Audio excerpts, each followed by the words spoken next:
Hello fam, what is happening? This is Danielle and welcome back to another episode of Level Story, where we discuss story in video games.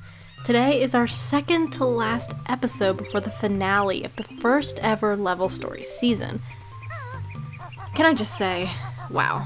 Can you believe it's almost over? Like, I sure can't believe it's almost over. It's crazy, but anyway, thanks for sticking with me for these past few weeks. I understand Banjo Kazooie doesn't provide the stimulating story that we story analyzers crave, but I think there have been some great things to talk about, and I'm looking forward to properly continuing with season 2 of this show. So, excuse me, just a note. Next week's finale episode will not only cover the final chapter of Banjo Kazooie, but I'm also going to be revealing the games we will be discussing in season 2, and when season 2 will be premiering, so fun stuff, right? Right.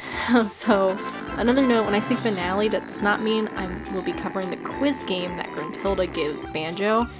If you're familiar with the game, you know what I'm talking about. That just isn't very beneficial to the Level Story series. I'm searching for things to talk about as it is, right? Without that looming over us. So, with that being said, if you didn't know this already, you can watch full episodes of my gameplay without any commentary over on my gaming channel. You'll see the link to the playlist on the screen at the moment, and you'll probably see it in the description below. Okay, so with that all out of the way, let's get into it. So today we're playing through the final level in Banjo Kazooie, which is Click Clock Wood. And let me just say that this is without a doubt my favorite level of this game. I think it is so creative, and the design is gorgeous, the music is fun and beautiful, and while the challenges are somewhat tedious, they're so well placed and well executed. This level alone I think would be a great game by itself. Not only that, but like, this level is the one that actually tells its own story, which is something we're going to talk about for most, if not all of this episode. And it's the level that's getting its own video, right? Most of the videos have been 2 levels put into one. This one's getting its own, mostly because it's just a really long level. Like, it's super long. But anyway, Click Clock Wood is a perfect level to discuss how level design tells a story.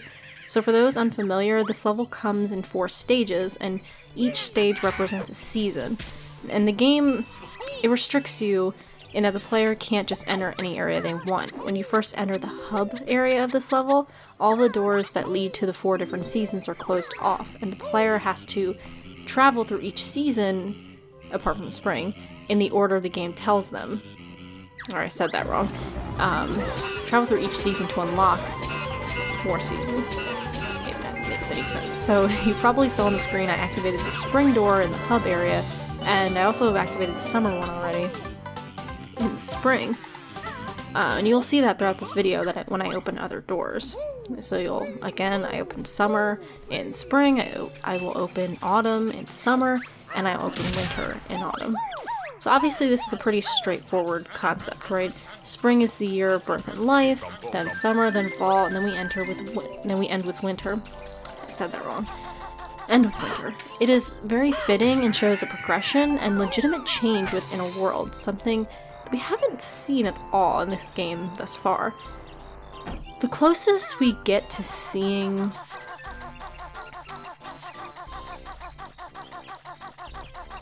how do I want to say it? I guess the closest we get to seeing this in the Banjo Kazooie series is actually there's another world in the second game, Banjo Tooie, called Hailfire Peaks, where we have the lava side and the ice side world.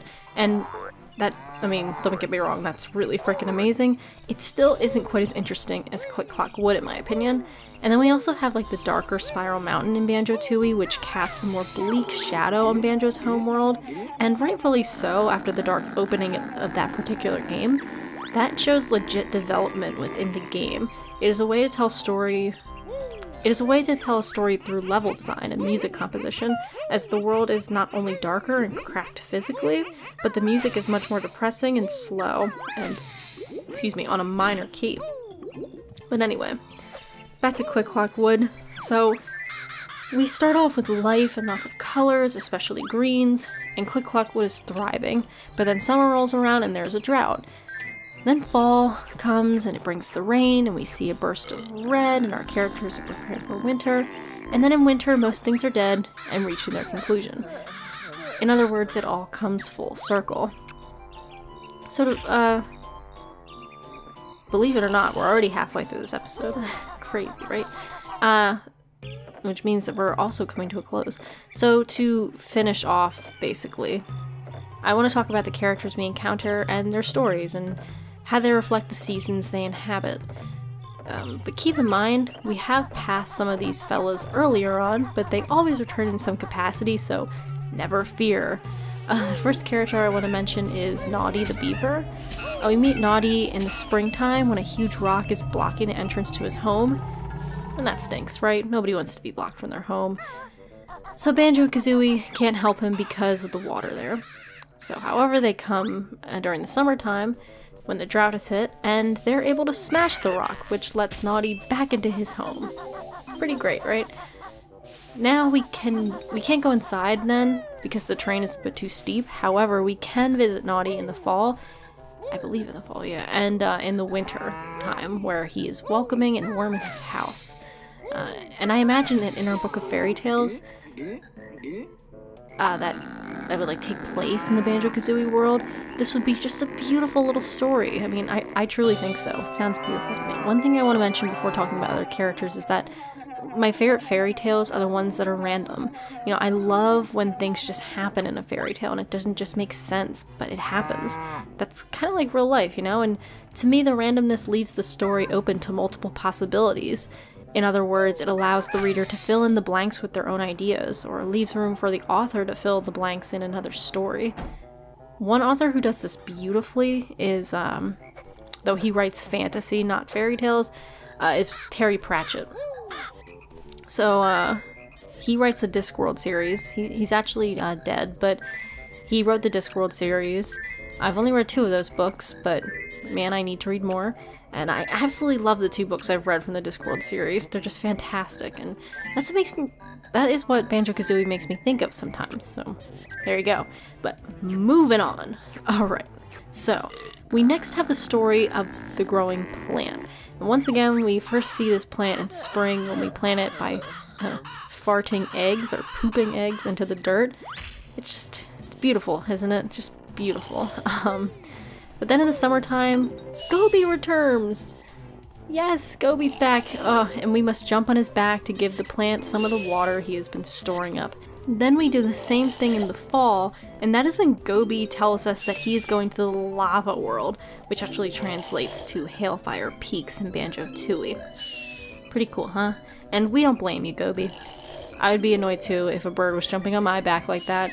It would hurt indeed, but the plant is fully grown and beautiful. Unfortunately, we find that in the wintertime the plant has died from the cold. So tragic. But indeed, again, it's the circle of life. So onward to Eerie, who we just saw on the screen not too long ago. So I love Eerie. I love Eerie so much. This bird first appears in the spring, and he's a small little egg that Banjo and Kazooie have to smash open so that he can hatch.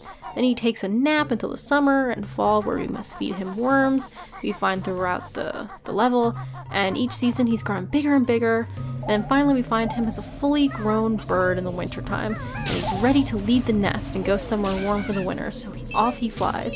And it's just a nice story, and again, it's our heroes being heroes. They help raise a bird toward independence, sort of, you know, so it's great. Another guy we just saw on the screen was Nabnut, the squirrel. Hope I'm saying that right. We met Nabnut in the springtime, but really don't have much to do with him until the fall when we have to collect acorns for him in the winter. And that's super important, right? So we collect them and find Nabnut comfortable in his bed in the wintertime along with his wife and his acorns. Just too precious. So finally, I have one last thing to add before ending this episode. In one of the earlier episodes, I discussed level design and how the levels visibly become more challenging. Click Clack Wood is a beautiful example of this. It is easily the most challenging world, even more challenging than Rusty Bucket Bay. Because Rusty Bucket Bay is challenging in the sense that it is tedious and has the one room that can kill you so easily. But Click Clock Wood is a lot more sophisticated in its level design. There are just so many more ways for you to die, but the game expects you to have learned and to be prepared. And this is a this is a small form of storytelling, right? And with that being said, that is actually going to really put an end cap on our journey through Click Clock Wood. So, just a bit of a wrap up. I know we see Naughty on the screen, but episode's almost over, so once again, next week it will be our final episode, the finale of Season 1. So in that episode, we will finish up Banjo Kazooie by recapping our thoughts and giving a rating to the game's story. I will be revealing at the end of the episode the 2 games, not 1, but 2 games I will be discussing in Season 2 of Level Story, as well as revealing the date Season 2 will be premiering here on YouTube. So I'm really excited for that, and let me just say, this first season was a bit of a beta season for me. But future seasons will look much different than this, and I can't wait to share that with all of you. So until next week, thanks for watching Level Story, everyone. This is Danielle, and I'll see you all next episode.